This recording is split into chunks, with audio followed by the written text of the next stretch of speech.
Tanong ng karamihan, paano nga ba mag-apply dito sa cruise ship?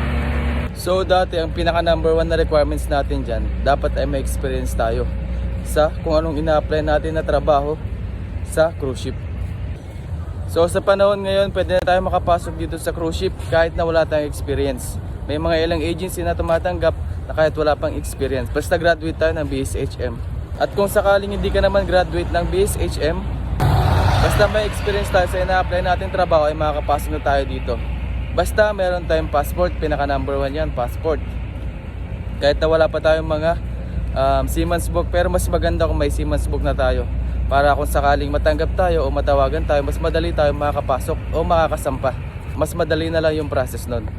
Ang pinaka number 1 na gagawin natin dyan ngayon ay magpasa tayo ng mga resume o kaya CV sa mga agency sa Pilipinas. Mas maganda kung pasahan natin lahat para mas marami tayong option.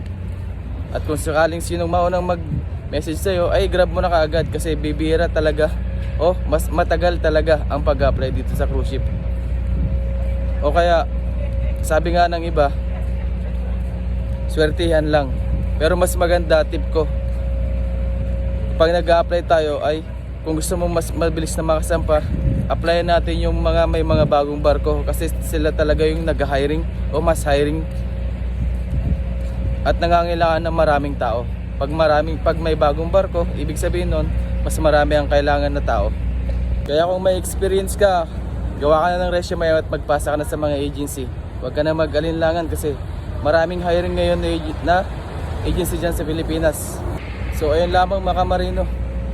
Magandang araw at God bless po sa ating lahat. At sana nakakuha kayo ng idea dito. Magpasa ng resume, huwag kayong mawalan ng pag-asa at habaan ng pasensya sa pag-apply.